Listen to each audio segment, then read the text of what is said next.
يا عماد، بدك يانا نحكي كدكاترة ولا كأب وابنه؟ اثنين بابا، لأنه اثنين ما بينفصلوا بالنسبة لي. أنا بفضل أفصلون. كأب لابنه أنا تفاجأت فيك. كل فكري إني ربيت رجل ثابت على الأرض، متماسك واثق من نفسه، وبيعرف الحدود اللي بيوقف عندها وقت الأزمات. بس يا أبي، هي مو أزمة، هي فاجعة. كل ما بتكون الأزمة قوية بتكون امتحان لمعدن البني آدم. هلا أنت شايف معدني أنا طري بابا؟ أعصابك هي المشكلة، والأعصاب هي ميزان توازن البني آدم يا دكتور. بس هذا ابني. ابنك وحفيدي. بابا الطريقة اللي مات فيها الجبل ما بتحملها. افرض انه مات بعد ما خلق، افرض انه ما جابت غير ولد واحد. انا ما بقدر افرض شيء ما صار. لحتى تحاكم الامور وتحكم عليها وتطلع من ازمتك مضطر تفرض احيانا. عموما بابا، انا بعترف اني عاطفي زياده عن اللزوم احيانا، وهذا اللي بيقودنا للحديث كدكاتره. انت اهملت شغلك بهالكم يوم اللي مضوا، والمشكله انه شغلك مع المرضى، مع بني ادمين، والمفروض تكون معهم بكل شيء لانه مسؤوليتك. بس انا ما قصرت لهالدرجه بابا. وقت اللي بتقيس حراره مريض وبتعتبرها 38 وهي 39 ونص بتكون قصرت. وقت اللي بتعطي الدواء لمريض الغرفه 5 بدال ما تعطيه لمريض الغرفه 9 ما بتكون قصرت، بس بتكون ارتكبت جريمه. وقت اللي بتحس حالك مو مع المريض كليا المفروض ما تقرب عليه، بتروح على بيتك وترتاح، لانه ممكن تقتله بدل ما تداويه. بعترف اني عماد، انت بتعرف قديش تعبت وتعذبت لسويت المستشفى، وبتعرف من شان امك قديش تعثرت ومريت بازمات. مرضت امك لحالها بعد ولادتها الك، وعدم قدرتها على الانجاب هي لحالها كانت ممكن تهد جبل. بس انا ما انهديت ولا خليت الازمات تاثر علي كطبيب. خلص بابا، بودك انه يكون صورة عنك، بودك. يا ابني، اذا كانت المستشفى اليوم باسمي فبكره حتكون باسمك. بعد عمر طويل بابا.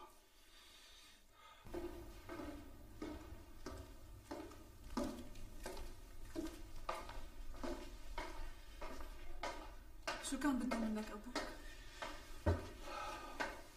احكي هلا ولا الصبح؟ مثل ما بدك. هو بصراحة بده مني ومنك. نفس الحكي ما؟ هالمرة اقنعني. خدو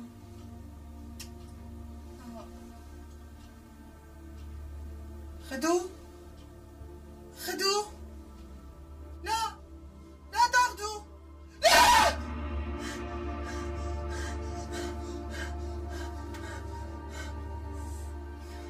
الحمد لله ما اخذوه، الحمد لله ما اخذوه، اخذوه بالمنام وبس. ما رح انام ان شاء الله ياخذوه.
وصل له اجهزه.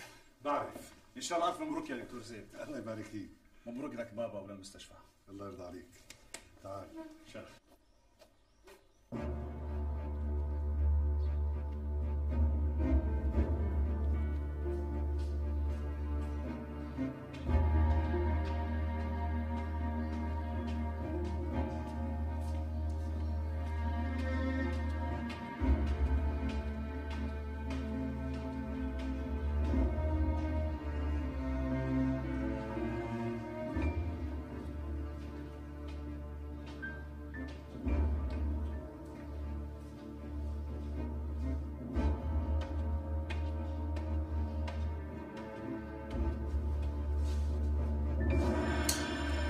ولا نص كلمة أحسن ما أذبحك.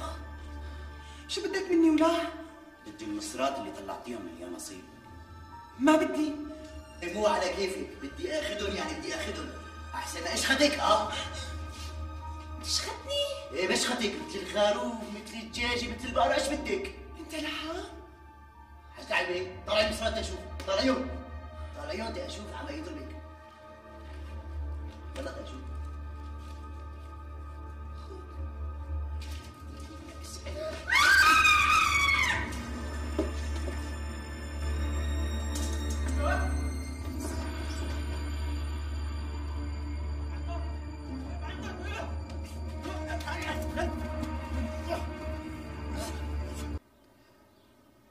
طيب ورياض؟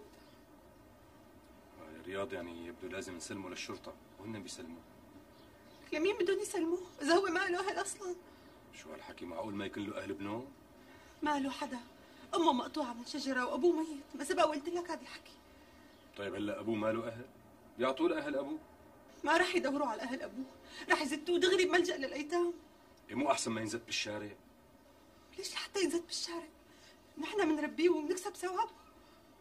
هلا أنت عم تحكي عن جد؟ لا حرام، حرام هيك ولد يتربى بالملجأ. لك يعني الشغلة مو فلتانة، ما بنقدر نربي ولد مو إلنا. بس هلا هو صار إلنا، ما له حدا غيرنا. صالح الله يخليك، أنا تعلقت فيك كأنه ابني، بعدين أنت حبيته أكثر مني. لك يا منى، إذا بدنا نربيه مو لازم نسجله بالنفوس، ما بنقدر نسجله. بعدين لا أنت أمه ولا أنا أبوه، فتحي لي مخك. أفضل شيء نحن لازم نسلمه للشرطة، أكيد. صالح مش هذا الله، لا الله يخليك. رياض وينه؟ راح. راح؟ يعني ما بده يشوف الملحق؟ للملحق ما بيلزمه والبيت كبير عليه وعلى مرته. يعني فأس مثله مثل غيره. هلا لا تيأس إلا ما تجي على أهون سبب. يلا خاطرك. خليك شوي بالفوز، في هيك شغلة كتير مهمة بدي أخذ رأيك فيها. عود شوي عود.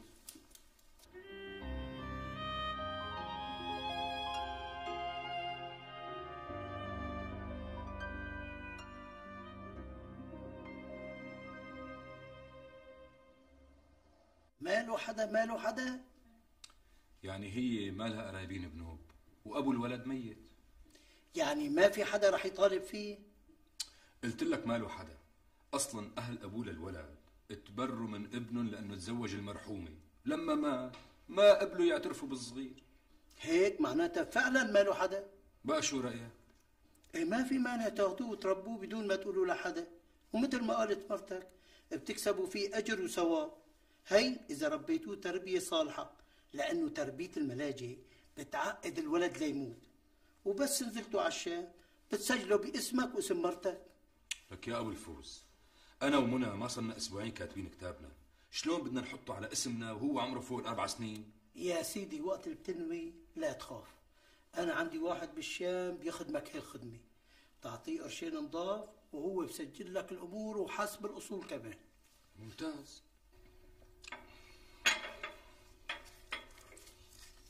شفت بابا؟ شفت شراء الأجهزة قديش كان مفيد لهالمستشفى؟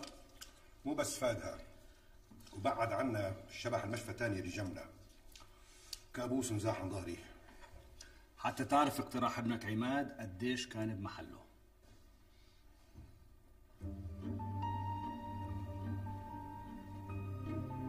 شو يا أمل؟ ليش ما عم تاكلي عمو؟ ليش مع زيد أنا باكل؟ ما فيك تاكلي انت الأمي وهو الأمي؟ ما كتير إلي نفس.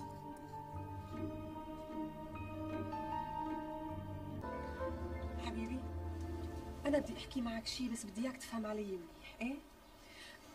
أمك سافرت ويمكن ما ترجع، وقالت لي بغيابها دير بالي عليك.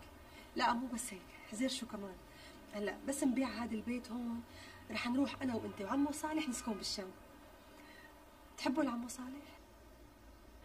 طيب شو رأيك من اليوم ورايح تنادي له بابا وقولي تنادي لي ماما، ونحن بننادي لك عمر. عمر. عمر مو أحلى من اسم رياض؟ يعني أنا هلا أمك وصالح أبوك وأنت عمر.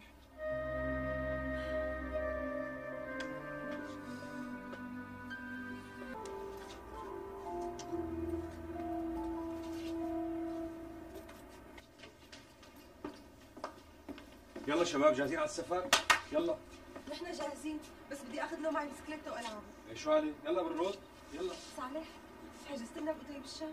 لك بدنا نروح على العمياني. هلا اول شيء بنقعد كم يوم بالاوتيل لبين ما نلاقي بيت ونفرشه. بعدين صايب المناسبه انا بالشام ما بسكن الا ببيت عربي ومشمسه. ايه البيت العربي احلى، اصلا البيت العربي بذكرني بالضيعه. لك صحيح انت ما اشتقتي للضيعه ولامك؟ لامي ايه، صدقني قلبي من جوا عم يحترق مشانها، بس الضيعه ما بعرف، يمكن اذا بروح لهنيك بيقتلوني. لا لا خلاص هلا بنروح انا وياك وبنقول لهم ان تجوزنا على سنه الله ورسوله. صالح انت لا بتعرف عمامي ولا بتعرف اخوالي، ايه والله ما يشوفونا لحتى اوف لهالدرجه؟ ايه لهالدرجه، بس على كل حال انا بدي منك شغله، يعني بس نستقر بالشام بدي منك تروح على الضيعه لعند امي، بركي بتقنع تجي لعنا. والله يا ريت. عن جد صالح؟ لك يا منى انا توفت امي من اكثر من 10 سنين، بقى في احلى من اني لاقي ام ثاني هلا. يلا عجل تاخرنا، يلا بالرود جيب الطابه لقلك. يلا بسرعه تعال.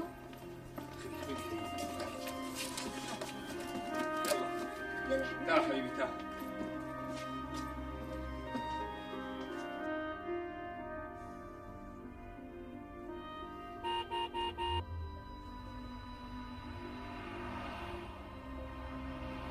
بتعرفي أنا برأيي يعني هلا ما نشتري فرش جديد من البيت اللي رح نستأجره، نأجلها شوي لبين ما نشتري بيت جديد بنجيب له فرش أحسن.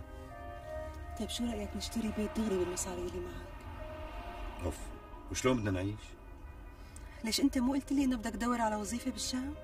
لك يا منى أنا ما معي شهادات، بعدين يا ستي فرضي توظفت قديش رح يعطوني راتب؟ ولا شيء. بينما هلا لما نشغل المصاري ممكن طالع منه المبلغ مرتب، ممكن نشتري بيت مثل ما بدك بنعمل.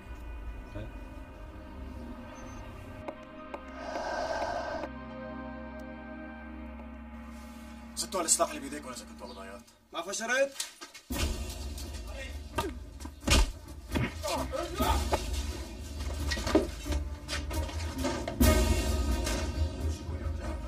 انا بورشيكم. شو في؟ شو بك يا عم؟ خلينا نفوت على بيتها ونكمل عليه.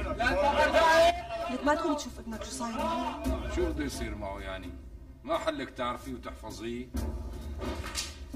وليك شوفي قوم شوفه.